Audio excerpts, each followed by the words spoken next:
The crimson rock stretched endlessly under two burning suns. Tejo opened his eyes and immediately wished he hadn't. Pain exploded through his body like fire spreading through dry wood. He tried to move, but his left arm wouldn't respond.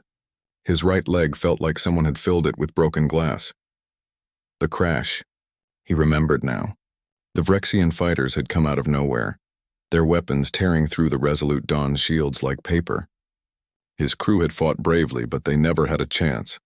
The ship had broken apart during atmospheric entry, and he'd been thrown clear in an escape pod. The impact had nearly killed him. Maybe it had killed him. Maybe this was what death felt like. No. He could still feel pain, which meant he was alive. For now, Tejo forced his eyes to focus. He was lying on something soft. Not rock, a bed? How was that possible? The last thing he remembered was the moon's toxic atmosphere burning his lungs, the red dust choking him. He should be dead on the surface, not lying on a bed inside some kind of shelter. A shadow moved across his vision. Tejo tried to reach for his sidearm, but his hand found only empty air. His weapons were gone. His combat suit was gone too, replaced by some kind of thin medical gown. The shadow became a figure. A woman, but not human. Her skin was pale silver, almost glowing in the dim light. Her eyes were violet, large and luminous. She was Vrexian.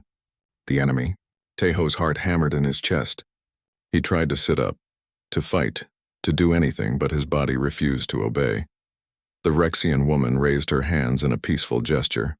She touched a device on her wrist, and suddenly Tejo could understand her words. "Please don't move," she said. Her voice was gentle, nothing like the harsh battle cries Tejo had heard from Vrexian soldiers. "You're badly injured. I've done what I can, but your wounds are severe." "Why?" Tejo managed to croak. His throat felt like sandpaper. "Why save me?"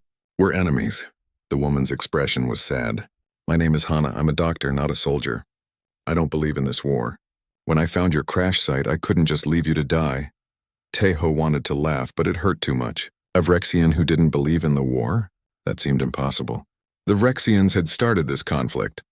They were the ones trying to wipe humanity from the galaxy. But then again, she had saved his life. That had to count for something. "How bad is it?" he asked. Hana's face grew even sadder. "Very bad. You have internal bleeding in 3 places. Your left lung is collapsed. There's radiation damage from your ship's reactor breach. I've used everything I have to stabilize you, but it's not enough." She paused. "You have maybe 6 hours. Perhaps less. 6 hours. Tejo closed his eyes. After everything he'd survived, after all the battles and close calls, he was going to die on a forgotten moon in the middle of nowhere. He thought of his daughter back on Earth. She was only 12. He'd promised to come home to her. "I'm sorry," Hana said softly. "I wish there was more I could do." Tejo opened his eyes again. Something in her voice made him look at her more carefully. She was hiding something. He'd spent 20 years in the military, and he knew when someone wasn't telling the whole truth. "But there is something, isn't there?" he said. Hana hesitated. Then she reached into a storage compartment and pulled out a small vial. The liquid inside was blue and seemed to glow with its own light. It was beautiful and terrifying at the same time. "This is called the metamorphic serum," Hana explained. "My people developed it for our soldiers. When a Vrexian warrior is mortally wounded, this serum can save them. It rewrites their body at the cellular level, repairs the damage, and makes them stronger than before." Tejo stared at the vial. A miracle cure. Of course there was a catch. There was always a catch. "What's the problem?" he asked. Hana held the vial up to the light. "The problem is that it's never been tested on a human. Vrexian biology is very different from yours. Our bodies are partly silicon-based. Yours are carbon-based. The serum might kill you instantly, or it might do something worse. Worse than dying." "Yes," Hana said quietly. "The serum doesn't just heal. It transforms. It changes who you are at the most basic level. If you drink this, you'll never be human again. Your body will be rewritten. Your mind might change too. You could survive, but the thing that survives might not be you anymore." Tejo looked at the glowing blue liquid. 6 hours to live or take a chance on becoming something else. Something not human. It should have been a hard choice. It should have taken careful thought. But Tejo had spent his whole life making hard choices. He'd chosen to join the military. He'd chosen to fight when the Vrexians came. He'd chosen to volunteer for the dangerous scout mission that brought him here. Every choice had led him to this moment. He thought about Earth billions of miles away. He thought about the war that humanity was slowly losing. He thought about his daughter and all the other children like her who deserved to grow up safe and free. If he died here, he was just another casualty. Just another number in a losing war. But if he survived even as something different, maybe he could make a difference. Maybe he could learn something that could help humanity fight back. And if he became a monster, well, at least he'd be a monster fighting for the right side. Teho reached out with his good hand. Hana's eyes widened in surprise. She started to say something, maybe to warn him again, but he didn't give her the chance. He took the vial from her fingers and brought it to his lips. The glass was warm against his skin. He could feel the liquid moving inside almost like it was alive. "Wait," Hana said. "Are you sure?" "Once you drink this, there's no going back." Teho smiled. It hurt his face, but he smiled anyway. "I've never been more sure of anything in my life." He drank. The serum tasted like lightning and starlight, if such things had taste. It was cold going down his throat, then suddenly hot, then cold again. The vial fell from his fingers and shattered on the stone floor. For a moment, nothing happened. Teho wondered if it had failed, if he'd just drunk poison for nothing. Then the pain hit. It was like being torn apart and put back together at the same time. Every cell in his body was screaming. His bones felt like they were melting and reforming. His blood turned to acid in his veins. He tried to scream, but no sound came out. Through the agony, he was dimly aware of Hana working over him, her hands moving frantically across medical equipment. She was shouting something, but he couldn't hear the words over the roaring in his ears. Darkness crept in from the edges of his vision. The last thing Teho saw before unconsciousness claimed him was his own hand. The skin was changing color, shifting from brown to something, with a faint metallic sheen. Then there was nothing but darkness and pain and the feeling of being unmade and remade into something new, something that was no longer entirely human. Hana had seen many things in her years as a medical officer. She had treated soldiers with horrific wounds. She had watched patients die despite her best efforts. She had seen the worst that war could do to living beings, but she had never seen anything like this. Teho had been unconscious for 3 days now. His body was changing in ways that should have been impossible. The metamorphic serum was designed for Vrexians, not humans. She had expected it to kill him within minutes. Instead, something incredible was happening. Hana checked the monitors again. His heart rate was stable, but the rhythm was different now, stronger, more efficient. His blood pressure had normalized despite the fact that his blood itself had changed color. It was no longer the deep red of human blood. Now it was a strange crimson silver that seemed to shimmer in the light. She ran another scan of his cellular structure and gasped. The results made no sense. His cells were neither fully human nor fully Vrexian. They were something new. The carbon-based human cells were merging with silicon compounds from the serum, creating a hybrid that shouldn't be able to exist. But it did exist. It was happening right in front of her. Teho's bones were becoming denser, reinforced with crystalline structures. The scan showed that they were now at least 3 times stronger than normal human bones. His muscles were rebuilding themselves fiber by fiber, becoming more efficient at converting energy into movement. Most amazing of all was what was happening to his brain. His neural pathways were multiplying, creating new connections at an incredible rate.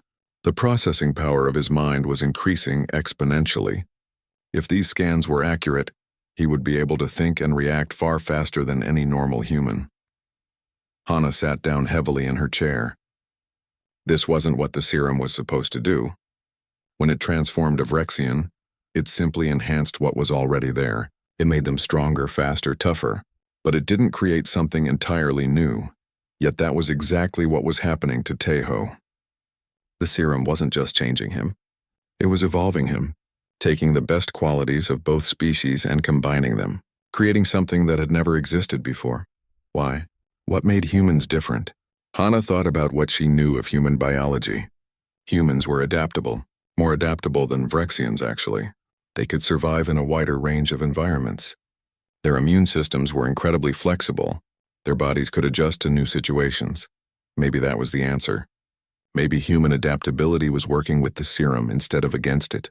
Maybe Teho's body was accepting the transformation and making it work in ways that a Vrexian body never could. On the 3rd day, something changed. The transformation seemed to reach a critical point. All of Taiho's vital signs spiked simultaneously. Alarms blared across the medical equipment. Hana rushed to his side, ready to try to save him if everything fell apart. But the crisis passed as quickly as it had come. The monitors stabilized, the alarms quieted, and then slowly Taiho opened his eyes. Hana took a step back. His eyes were different. They still had the same basic shape, but now they glowed faintly with a golden light. It was subtle, barely noticeable, but it was definitely there. "How long?" Taiho asked. His voice was different too, deeper with an unusual resonance to it.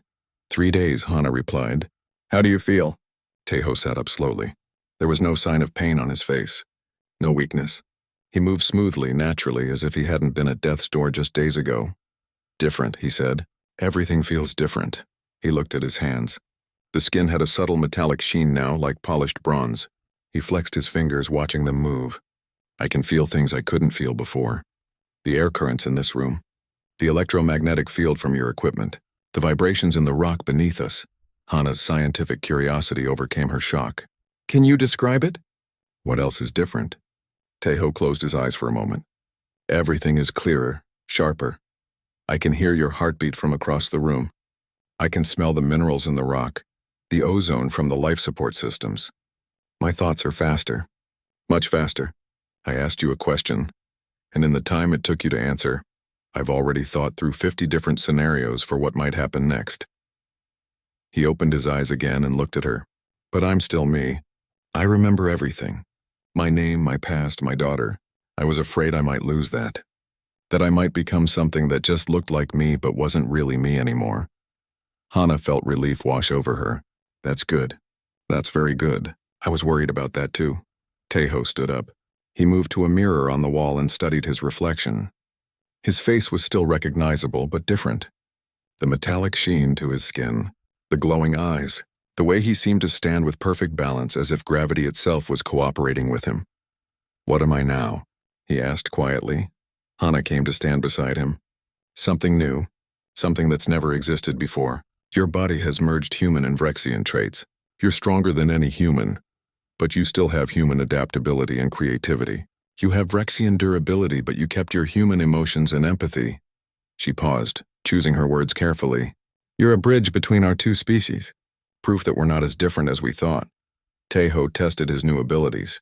He picked up a heavy piece of equipment that would have required 2 people to lift before. Now he lifted it with one hand easily. He set it down gently, precisely, with perfect control. Then he moved across the room in a blur of speed. One moment he was by the mirror, the next he was by the door. Hana barely saw him move. "This is incredible," Taiho said. "I feel like I could run for days without getting tired. Like I could fight a dozen soldiers and win." But then his expression changed. Became troubled. "There's something else. Sometimes my thoughts feel strange. Like they're splitting into 2 streams. One that thinks like I always did, emotionally and intuitively. And another that's more logical, more calculated. Like a computer." Hana nodded. "That's the Vrexian influence. Our brains work differently from yours. We're more analytical, more logical. Your brain is now a hybrid, so you're experiencing both types of thinking." "Will I lose myself to it?" Taiho asked. "Will I eventually think more like a Vrexian than a human?"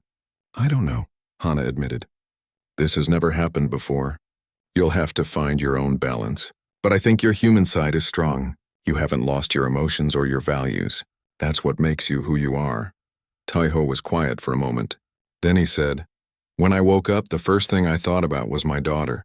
Not tactics or strategy or how to use these new abilities. I thought about her. About whether I'd ever see her again. About whether she'd even recognize me now." He looked at Hana.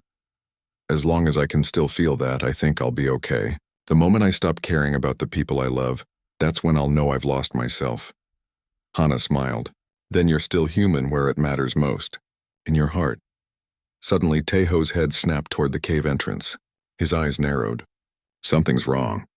I can feel it. There's a disturbance in the electromagnetic field. Multiple sources.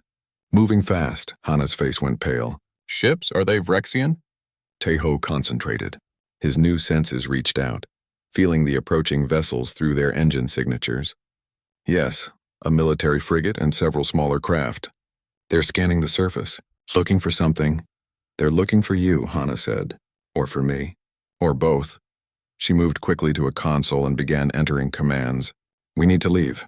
I have a ship hidden deeper in the cave system. If we move now, we might be able to escape before they find us. But Taeho wasn't moving toward the escape route. He was staring at the cave entrance with an expression Hana couldn't quite read. Taeho, she said. We have to go, now. He looked at her and there was something fierce in his glowing eyes. Something that hadn't been there before the transformation. I'm tired of running, he said quietly.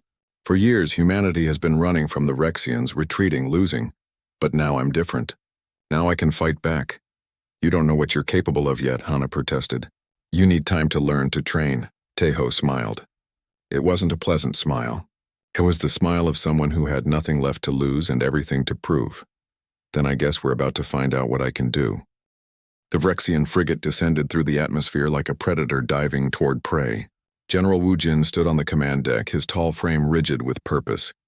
His silver skin was covered in the scars of countless battles. His eyes were cold and calculating. Status report, he commanded. A junior officer responded immediately. We've located the crash site of the human vessel. No bodies found. However, we're detecting unusual energy signatures approximately 2 kilometers to the north. Wu Jin's eyes narrowed. Unusual how? Difficult to classify, sir.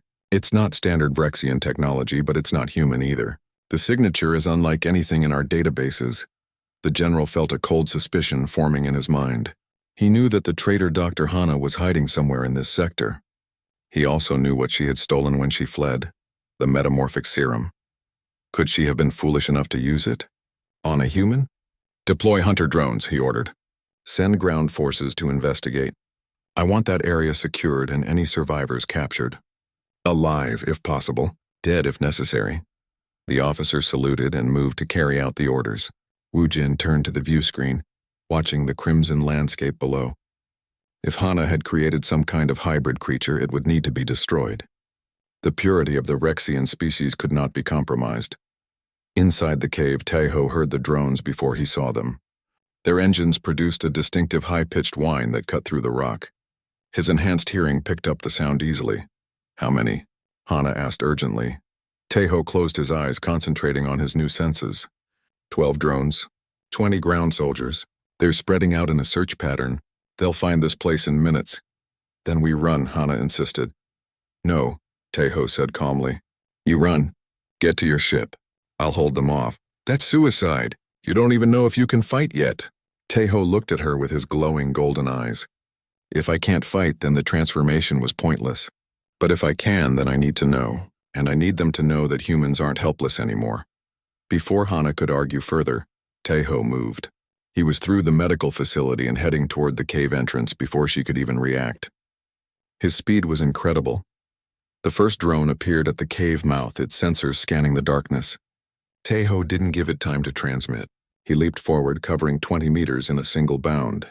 His hand closed around the drone's casing and he crushed it like paper. 2 more drones appeared. Taeho grabbed the destroyed drone's weapon mount and tore it free. The energy weapon was still functional. He fired twice and both drones exploded in brilliant flashes of light. Alarms blared on the Vrexian frigate. The officer rushed to Wu Jin. Sir, 3 drones destroyed. Something is engaging our forces. Show me, the general commanded. The view screen switched to footage from the remaining drones. What Wu Jin saw made him step closer to the screen in disbelief. A figure moved through his forces like a living storm. It was humanoid, but it moved with inhuman speed and strength. It dismantled drones with its bare hands. It dodged energy blasts that should have been impossible to avoid. It was devastating his carefully trained soldiers. What is that thing? The officer breathed. Wu Jin's jaw tightened. An abomination. Hana has created a monster. He turned to his crew. Prepare my combat suit. I'm going down there personally. On the surface, Taeho was learning the limits of his new body through combat. Each movement taught him something new. His reflexes were so fast that he could react to threats before they fully materialized. His strength let him tear through armor that would have stopped any human weapon. His enhanced processing speed allowed him to track multiple targets simultaneously, but he was also learning his weaknesses. The energy weapons could still hurt him. He wasn't invulnerable, just much tougher than before. He could heal quickly, but not instantly. A soldier managed to score a hit on his shoulder, and while the wound closed rapidly, it still hurt. The ground forces were retreating now, calling for reinforcements. Tejo let them go. He wasn't trying to kill them all. He just wanted to send a message.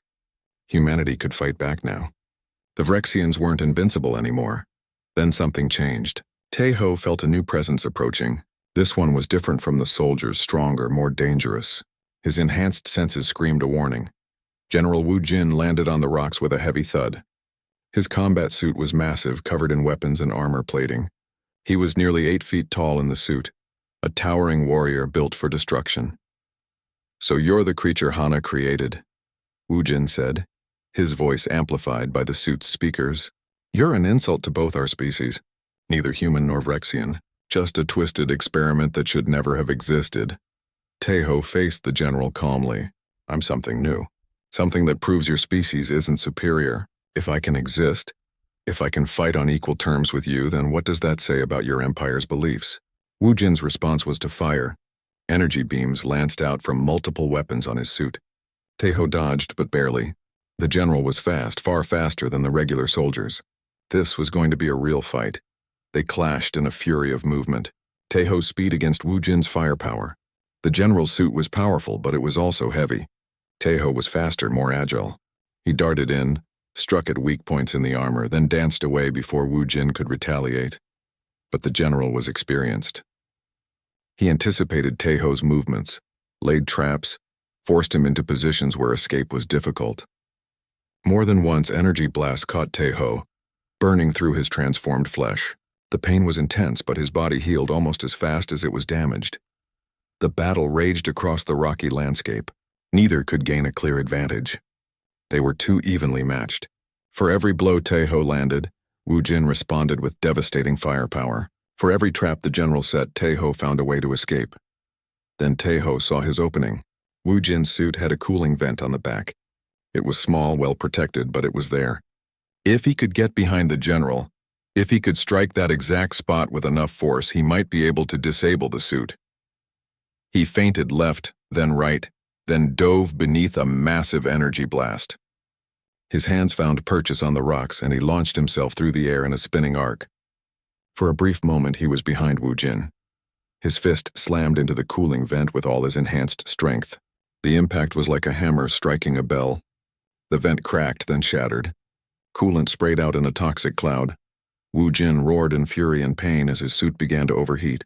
Alarms blared inside the armor. He spun around, bringing his weapons to bear, but Tejo was already gone, moving too fast to track. The general's suit was failing. He could feel it losing power, the weapon systems going offline one by one. He had no choice. He had to retreat or risk being trapped in a dead suit on a hostile world. "This isn't over," Wu Jin snarled as he activated his suit's emergency thrusters. "I will return with a full battle group. I will destroy you and that traitor Hana. I will wipe every trace of your existence from this moon." He rocketed back toward his ship, leaving Tejo standing alone among the wreckage of destroyed drones and abandoned equipment. Hana emerged from the cave entrance, her face a mixture of awe and fear. "You did it. You actually drove them off." Tejo looked down at his hands. They were covered in burns and cuts, but even as he watched, the wounds were healing, closing, disappearing. "I can fight," he said quietly. "I can actually fight them and win." He looked up at the sky where Wu Jin's ship was disappearing. "But he's right about one thing. He'll be back, and next time he'll bring more forces. We can't stay here," Hana nodded. "Then we go now, to my ship. We can escape to neutral space, maybe find sanctuary." Tejo shook his head. "No, not neutral space. We're going to Earth." "Earth? But that's on the other side of the war zone." "Exactly," Tejo said. "My people need to know what happened to me. They need to know that there's a way to fight back. If the serum can work on me, it might work on others. This could change everything." Hana stared at him. "You're talking about creating more like you, an army of hybrid warriors." "I'm talking about giving humanity a fighting chance," Tejo replied. "For years we've been losing this war. Now we have something that might turn the tide. I have to try." Hana was silent for a long moment. Then she nodded. "All right. We go to Earth. But you need to understand something. Not everyone will survive the transformation. The process is dangerous. You were lucky. Others might not be. I know, Tejo said grimly. But right now, soldiers are dying anyway. At least this gives them a choice. A chance to become something that can fight back. They moved quickly into the deeper caves where Hannah's ship was hidden.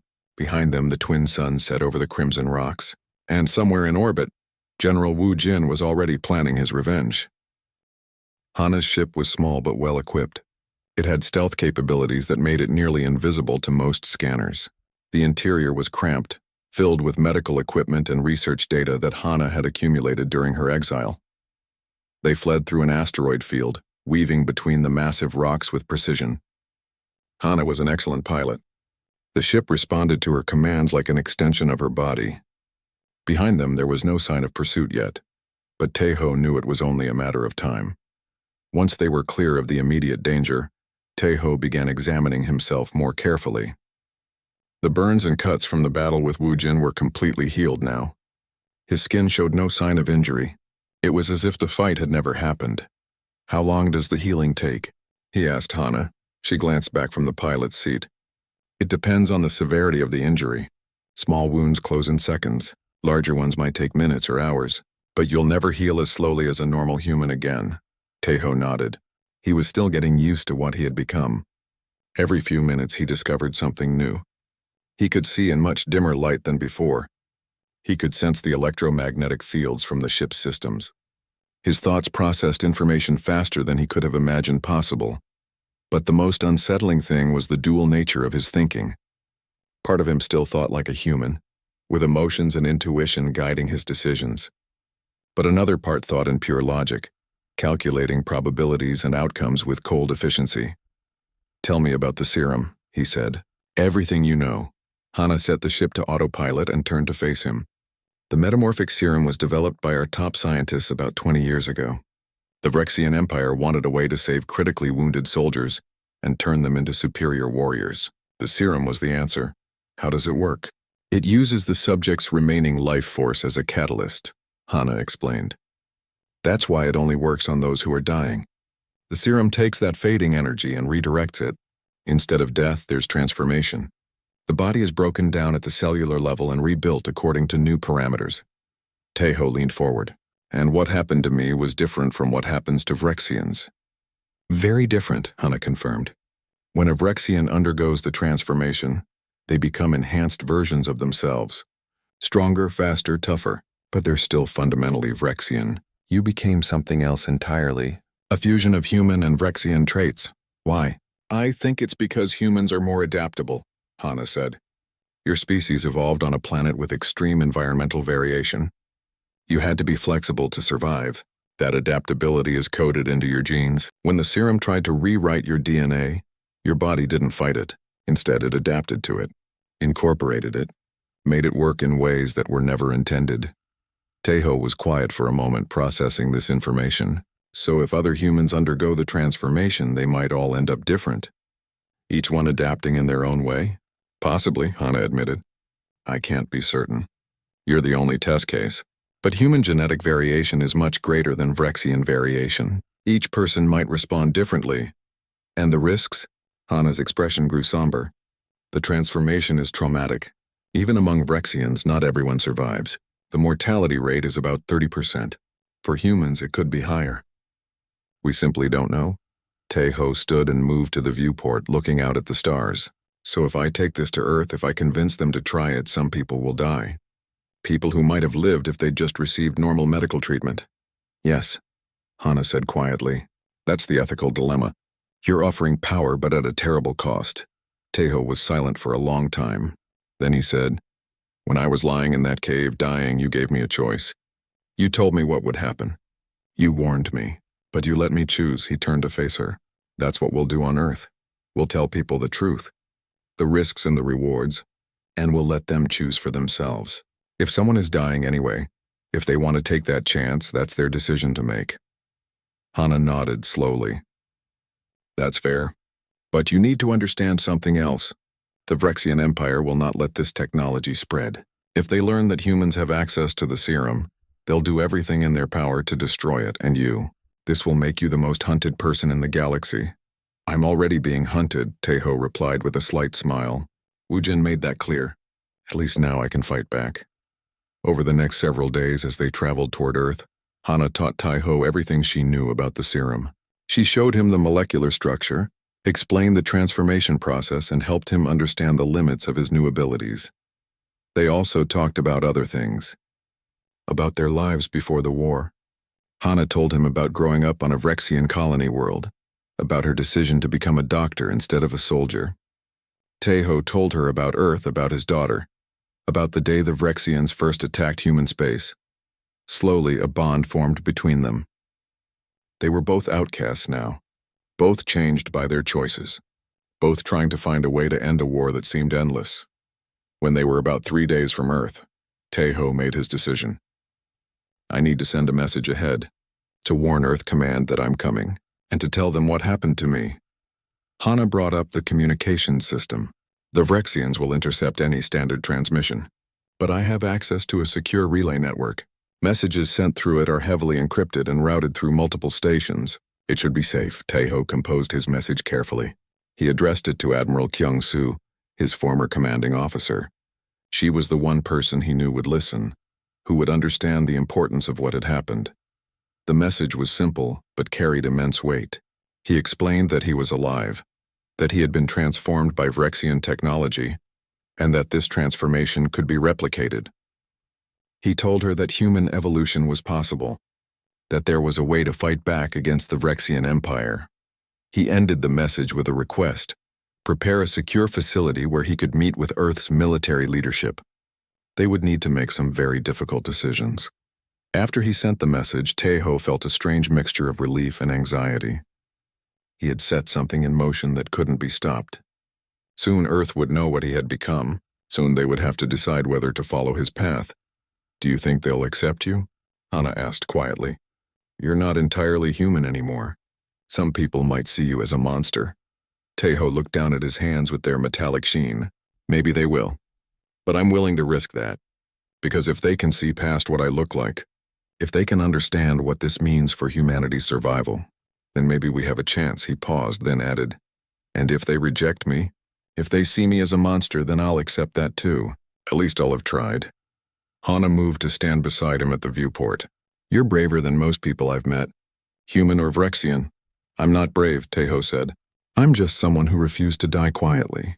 Everything else followed from that one decision. The response from Earth came 2 days later. Admiral Kyung-soo's message was brief but clear. She was stunned by Tai-Ho's survival and transformation. She wanted to see him immediately. A secure military facility had been prepared for his arrival, but the message also carried a warning. Earth's leadership was divided on what to do with the information Tai-Ho had provided. Some saw it as a miracle. Others saw it as a threat. He would need to be very careful. They're afraid, Hana observed after reading the message. Of course they are, Tai-Ho replied. I would be too. I'm offering them the ability to create super soldiers, but at a cost. It's not an easy choice, he set his jaw with determination, but it's a choice that needs to be made. Because right now humanity is losing this war. We need something to change the balance, and this might be it. As Hana's ship approached Earth, Tai-Ho looked out at his homeworld. It had been so long since he'd seen it. The blue oceans, the white clouds, the green continents. It was beautiful. Worth fighting for, worth dying for, and worth becoming something not quite human for. We're being hailed, Hana said. Earth Defense Forces. They're giving us clearance to land at a military base. Tai-Ho took a deep breath. This was it. The moment when everything would change. When humanity would have to decide whether to embrace evolution or stay as they were. Take us in, he said quietly. The ship descended through Earth's atmosphere, carrying with it the seeds of humanity's transformation. For better or worse, nothing would ever be the same again. The command room of the Bastion was filled with holographic displays. Each one showed a different part of human-controlled space, and each one was painted mostly red, the color of battles being lost. Admiral Kyung-soo stood in the center, watching the displays with hard eyes. Around her stood the highest-ranking officers and officials in the human military, generals, scientists, political advisors. They had all been called here for an emergency meeting. They had all seen Tai-Ho's message. Now they had to decide what to do about it. This is insane, General Daejung said. He was old and traditional, uncomfortable with anything new. We cannot trust alien technology, especially not Rexian technology. This serum could be a trap, a bioweapon designed to kill us. Commander Taeho is alive, Admiral Kyung-soo replied calmly. The serum worked on him. He is stronger now, powerful enough to fight a Rexian general and win. We have verified his identity. His biometrics match. His memories are intact. This is not a trap. But look at what it did to him, Captain Bin spoke up. He was young, a specialist in military ethics. His eyes glow. His skin is metallic. He is not human anymore. Are we really willing to do this to our own soldiers? To transform them into something else? They are dying anyway, Admiral Kyung-soo said quietly. Every day, hundreds of our soldiers die from wounds that we cannot heal. Thousands more will die tomorrow. And the day after that. This war is killing us slowly. If we do nothing, Earth will fall within 2 years. Maybe less. The room fell silent. Everyone knew she was right. The Vrexians were winning. Their technology was better. Their soldiers were stronger. Humanity was losing ground on every front. It was only a matter of time before the war reached Earth itself. Dr. Yuna, the chief medical officer, spoke next. I have reviewed the research data that Dr. Hana provided. The science is sound. The metamorphic serum does work, but it requires specific conditions. The subject must be near death. Their body must have enough remaining energy to fuel the transformation. And there is no guarantee of survival. The Vrexian success rate is about 60%. For humans, we simply do not know. 60% is better than 0%, Admiral Kyung-soo said. Right now, when a soldier is mortally wounded, they die. We can do nothing for them. But with this serum, some of them might survive. Some of them might become like Taeho, powerful enough to turn the tide of this war. Captain Bin shook his head. But at what cost?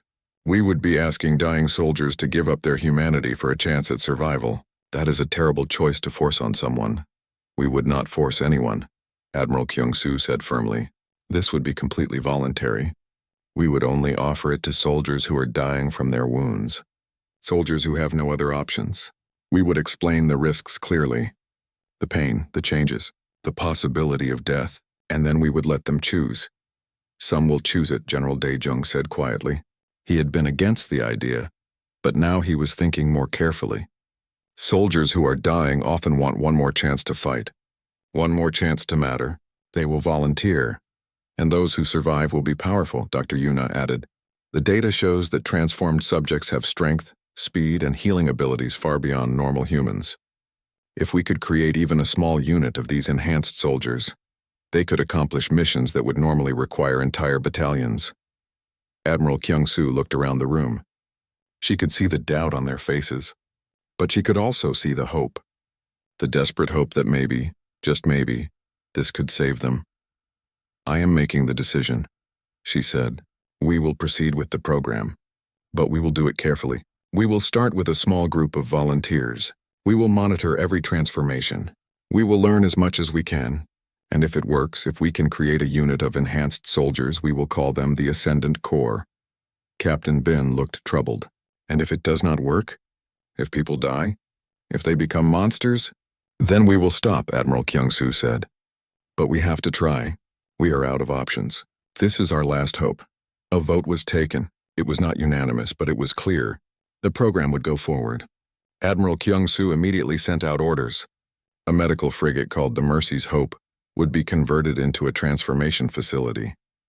Dr. Yuna would oversee the medical aspects, and Taeho and Hana would be brought in to help with the procedures. The hardest part was finding volunteers.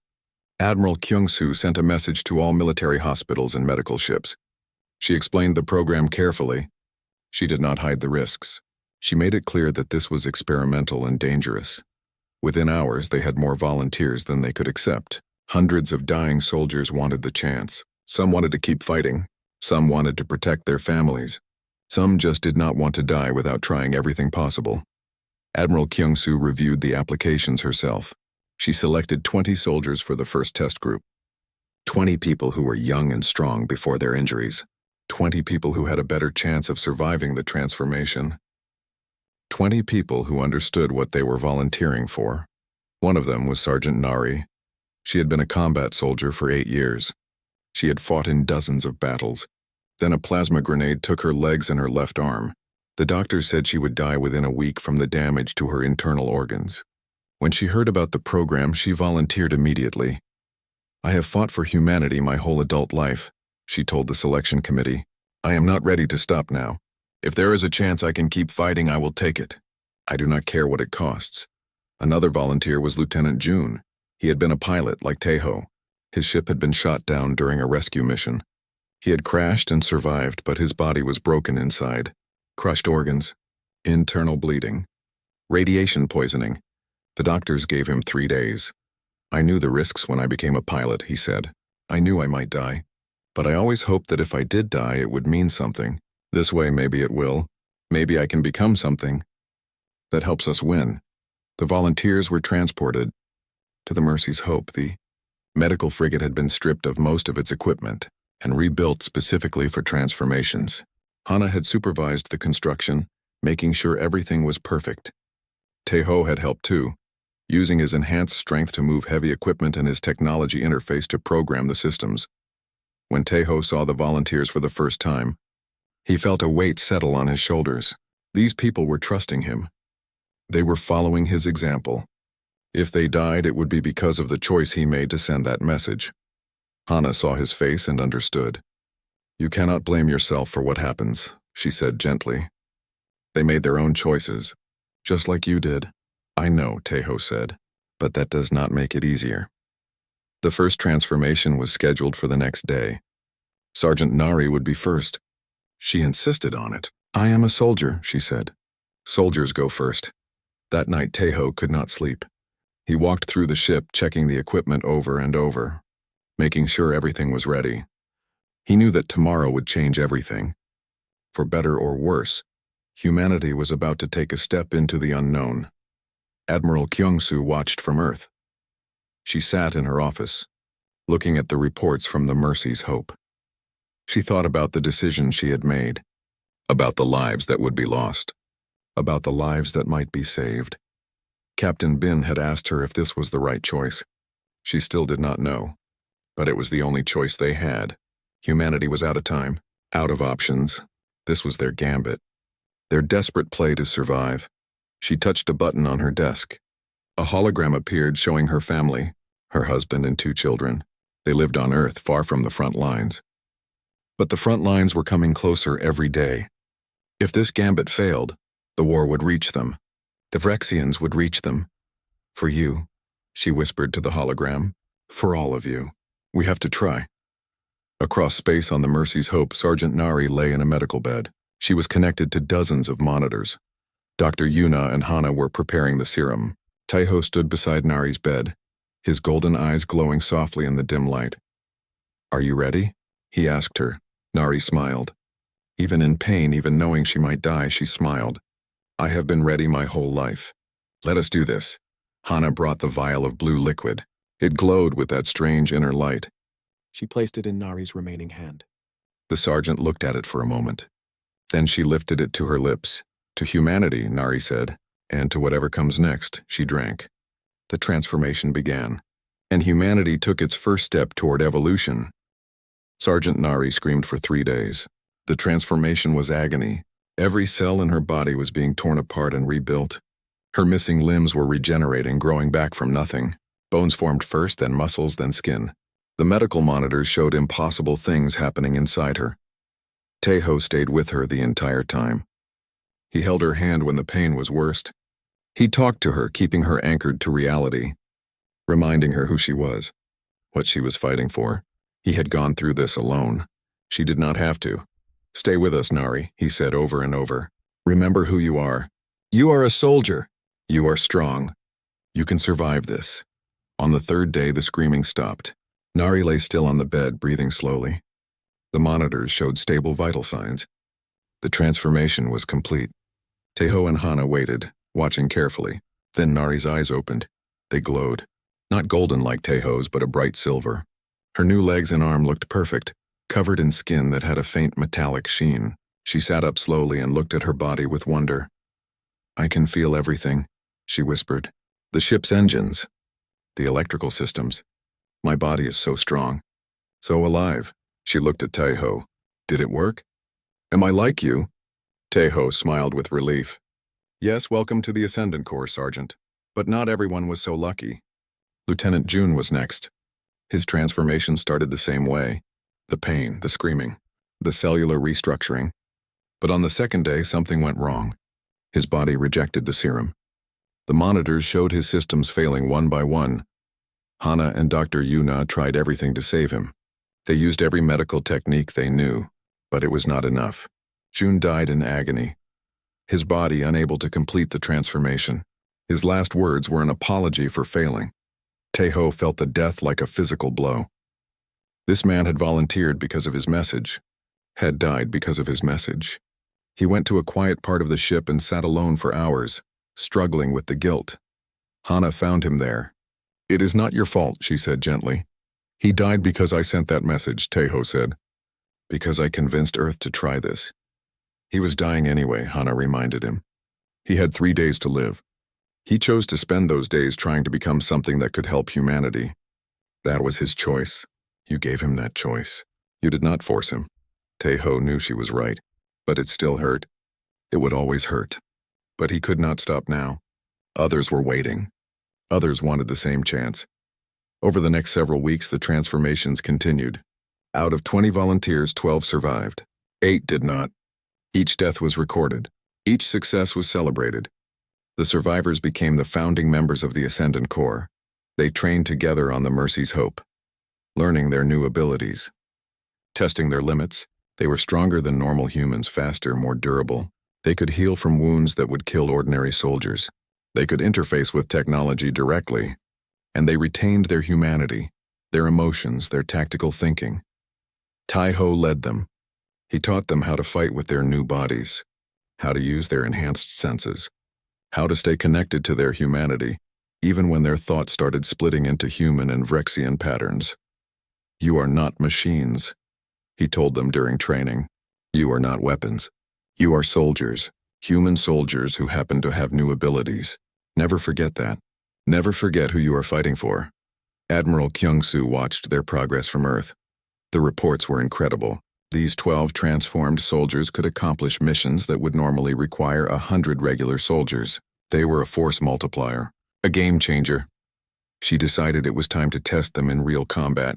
Intelligence had reported a major Vrexian offensive preparing to attack New Sol, a colony world with 3 billion people. The Vrexians had assembled a massive fleet in a staging area near the colony. If that fleet launched, New Sol would fall. We need to stop them before they attack, Admiral Kyung-soo said in a briefing. A direct assault is impossible. They have too many ships, too many defenses.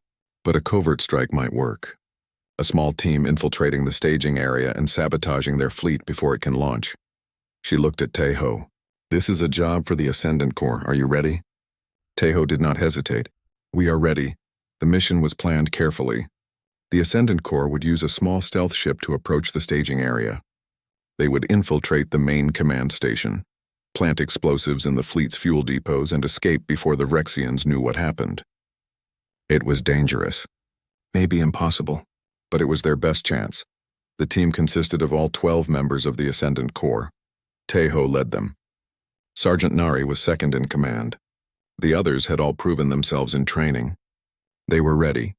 The stealth ship dropped them off at the edge of the staging area. They approached the command station in spacesuits using small thrusters to navigate. Their enhanced bodies could survive in space for short periods, but the suits provided extra protection. They landed on the hull of the command station without triggering any alarms. Tejo used his technology interface to hack the airlock. The door opened silently. They slipped inside. The station was huge, a floating city in space. Thousands of Vrexian soldiers and workers moved through its corridors, but the Ascendant Corps moved like ghosts. Their enhanced speed and senses let them avoid patrols. When they could not avoid combat, they struck fast and silent, leaving no survivors to raise the alarm. They reached the fuel depot in less than an hour. It was massive, containing enough fuel to power the entire fleet. Sergeant Nari set the explosives while the others guarded the entrance. The charges were set to detonate in 30 minutes. Plenty of time to escape.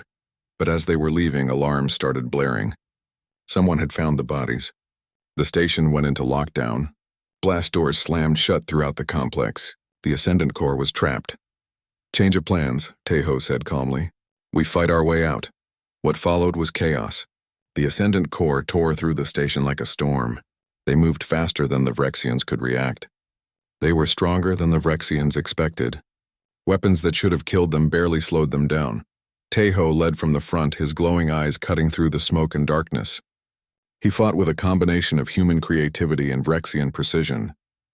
When his weapons ran out of ammunition, he used his fists.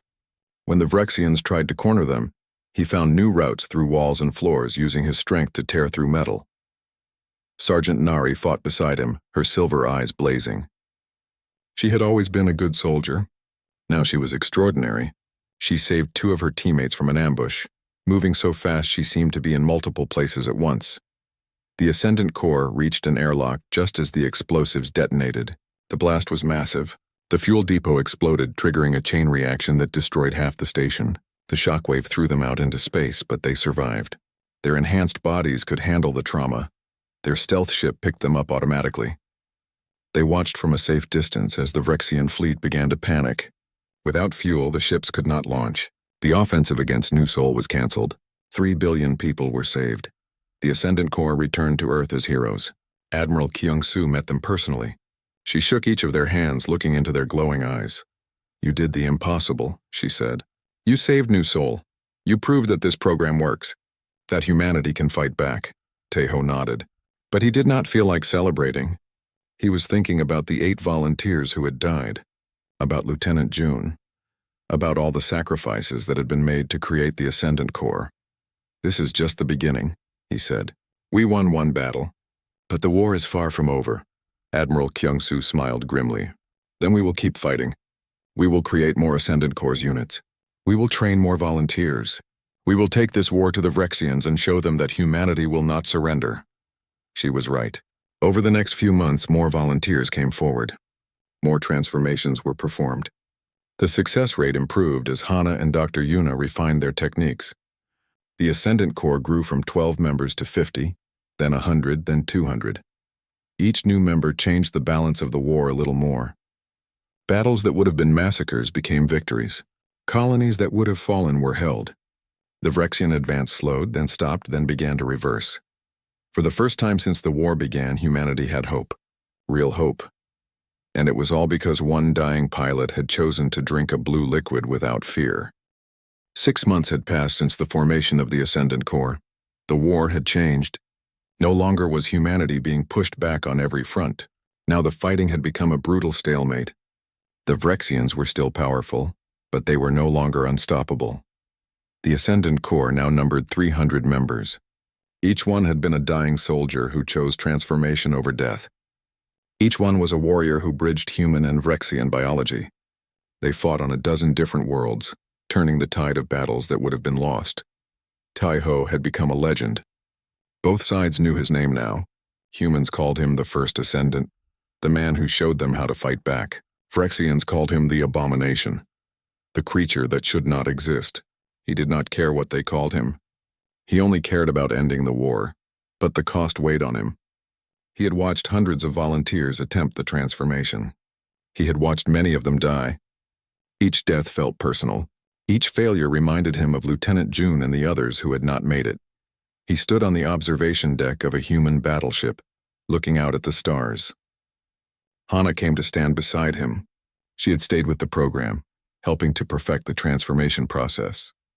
She had saved countless lives with her knowledge. "You are thinking about the ones we lost," she said quietly. "Always," Tejo replied. "Every night I see their faces. I wonder if I did the right thing by sending that message. By starting all of this." "You did," Hana said firmly. "Look at what has been accomplished. Colonies saved. Battles won. Humanity has hope again. That would not have happened without you." Before Tejo could respond, alarms blared throughout the ship. He felt it immediately through his technology interface. A massive Vrexian fleet had just appeared in the system, and leading them was a ship he recognized. The Crimson Talon. General Wu Jin had returned.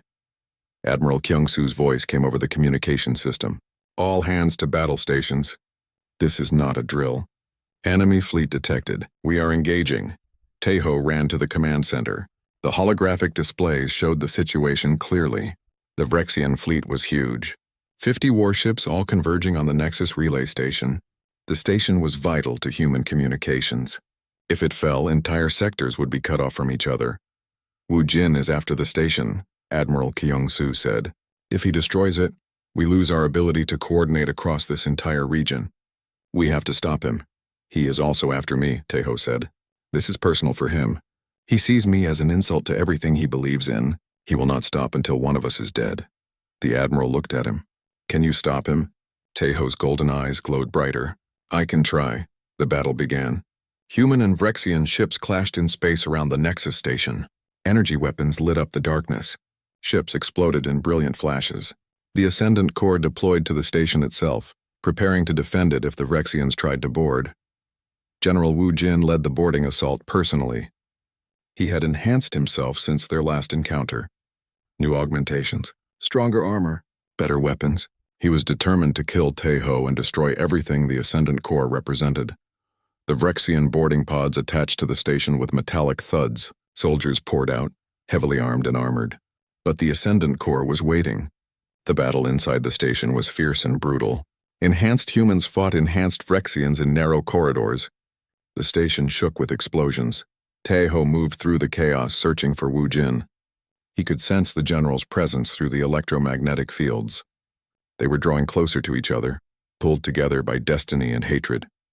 They met in the station's central hub, a massive chamber filled with communication equipment. Wu Jin stood waiting, his energy blade already drawn. His armor was scarred from many battles. His eyes burned with fanatic determination. I knew you would come, Wu Jin said. You cannot resist a challenge. That is your human weakness, or my human strength. Taeho replied. We do not run from our problems. We face them. They charged at each other. The impact was like two meteors colliding. They had fought once before on that moon, when Taeho was newly transformed and still learning. Now he was experienced, trained, but Wu Jin had also improved.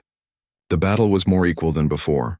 They fought through the chamber, their blows sending shockwaves through the station. Wu Jin's blade cut through metal and flesh. Taeho dodged and countered, using his speed and strength. Both were wounded. Both kept fighting. You are a mistake, Wu Jin snarled as they clashed. A fusion that should never have existed. You are neither human nor Vrexian. You are nothing. Wrong, Taeho said, blocking another strike. I am both. I am proof that our species can coexist, that we can merge and create something better. There is no coexistence, Wu Jin said. Only domination or extinction. They fought for what felt like hours but was really only minutes. Both were tired. Both were bleeding. Then Taeho saw his opening. Wu Jin overextended on an attack. Taeho caught his weapon arm and twisted. The energy blade fell to the floor. Taeho grabbed Wu Jin and slammed him against the wall. The general's armor cracked. He was beaten, defeated. For the second time, Taeho had him at his mercy. Kill me, Wu Jin gasped. Finish it. That is what a warrior does. Taeho looked at him, at this enemy who had hunted him, who represented everything wrong with this war. The hatred. The refusal to see the other side as people.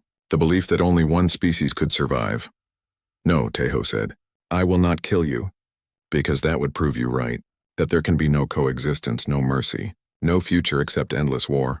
He let Wu Jin go. The general collapsed to his knees, staring up at Taeho in confusion. Why? Why spare me? Because I am human, Taeho said. And humans believe in second chances. In redemption. In the possibility that enemies can become friends. You do not have to believe it. But I am going to show you it is possible.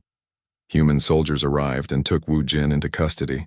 The battle for the station was over. The Vrexian forces were retreating. The Nexus station was saved. News of the battle spread quickly. Both sides heard about how Taeho spared General Wu Jin, how he offered mercy instead of death. The story caused ripples throughout the galaxy. Some Vrexians began to question their empire's ideology. If humans could show mercy even to their worst enemies, maybe they were not the monsters that propaganda claimed. Maybe there was another way besides endless war. Some humans questioned whether creating the Ascendant Corps was right. Whether changing people into hybrids was too high a price to pay. But most understood that without the Ascendant Corps, they would have already lost. The price was high, but the alternative was extinction. 3 weeks later, Admiral Kyung-soo received a message from neutral alien species. They wanted to mediate peace talks between humans and Vrexians. The news of Taiho's mercy had convinced them that peace might be possible. Taiho stood with Hana on an observation deck, looking out at the stars. It was the same deck where they had stood 6 months ago, when he was worried about the cost of what he had started. Peace talks, Hana said softly. I never thought I would see this day. Neither did I, Taiho admitted. But here we are. Maybe the war is not over yet. Maybe the talks will fail. But at least there is a chance now. A possibility of something better. Hana looked at him. Do you regret it? What you became? Taiho thought about the question. He looked at his hands, still glowing faintly with golden light. He thought about everything he had lost. His normal human body. The simple life he once had. The certainty of what he was. But he also thought about everything he had gained. The power to protect people. The strength to fight back. The ability to prove that humans could adapt and survive and transcend their limitations. He had become a bridge between species. A symbol of what was possible. No, he said finally. I do not regret it. You warned me that if I drank the serum, I would never be human again. You were right. I am not human anymore, but I have not lost what makes me human. My compassion, my courage, my determination to protect the people I love. He smiled. I drank without fear because I knew that being human is not about what body you have. It is about the choices you make, the values you hold, the people you fight for, and those things I still have. Admiral Kyung-soo contacted him then. Taiho, we need you at the peace talks. The Vrexians want to meet you. They want to understand what you are. I will be there, Taiho said. He turned to Hana. Come with me. You started this journey by saving my life. Be there when we finish it, Hana smiled. I would be honored. As they left the observation deck, Taiho looked back one more time at the stars. Somewhere out there was Earth. Somewhere out there was his daughter. He had not seen her in almost a year. But maybe soon he would. Maybe when the peace talks succeeded and the war ended, he could finally go home. He was no longer fully human. He was something new, something that had never existed before. A fusion of two species, a bridge between enemies, a symbol of humanity's greatest strength, the ability to adapt, to survive, and to transcend. She had cautioned him. If you drink this, you will never be human again. And she had been right. But he had drunk without fear. And in losing his humanity, he had proven what humanity truly meant. The war was not over. The future was still uncertain. But for the first time in years, there was hope. Real, genuine hope that peace was possible. That coexistence was possible.